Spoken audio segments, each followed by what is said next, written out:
Afternoon. Busy day today on this January 3rd. Uh, Preparing for the storm coming in this weekend. We're supposed to get down real low. Yeah, snow, cold, power outage maybe. I don't know. Anyhow, this is It Happened Today in History.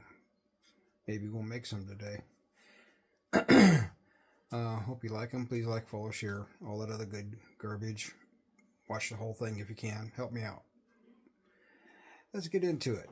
In 1990, Panama director Manuel Noriega surrenders to the U.S.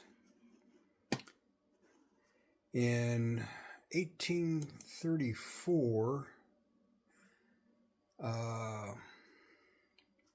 Stephen Fuller Austin was a reluctant revolutionary. His father, Moses Austin, won permission from the Mexican government in 1821 to settle 300 Anglo-American families in Texas. When Moses died, before realizing his plan, Stephen took over and established a fledgling Texas community on the lower reaches of the Colorado and Brazos River. Escalating the tensions that would lead to rebellion war, the Mexican government imprisoned the Texan colonizer, Stephen Austin, in Mexico City. And then in 1967, Jack Ruby, the Dallas nightclub owner who killed the alleged assassin of President John F. Kennedy, dies of a massive blood clot in a Dallas hospital. The Texas Court of Appeals had recently overturned his death sentence for the murder of Lee Harvey Oswald and was scheduled to grant him a new trial. Yeah, all kinds of conspiracy theories stroked up in that one. In a stroke of strategic genius, George Washington, manages to evade conflict with General Charles Cornwallis, who had been dispatched from Trenton to bag the fox, Washington, and wins several he eludes Charles Cornwallis and wins several encounters with the British rear guard as it departs Princeton for Trenton, New Jersey. This was back in 1776. In 1987, Rock and Roll Hall of Fame admits first woman, Aretha Franklin. Great lady, great singer. Fewer than 100 female performers, less than 10%, have been added to the hall since the hall began its induction ceremonies. In 1841, sinuses, wow. In 1841, writer Herman Melville ships out on a whaler, Ashtanet, to the South Seas.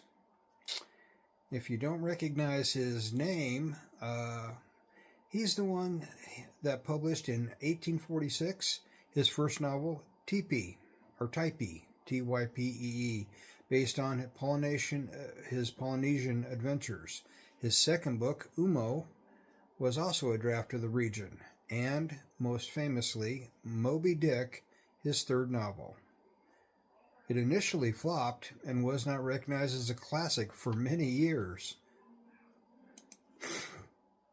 In 1861, just 2 weeks after South Carolina became the first state to secede from the Union, the state of Delaware rejects a similar proposal. And as we continue on, in ancient Egypt in 1924, King Tut's sarcophagus, his grave, is uncovered. I'm bad with words. In 1868, in Asian history, Meiji restoration begins. In 1961, United States severs diplomatic relations with Cuba. In 1990, in crime, Charles Sturt implicated for staged murder of his wife.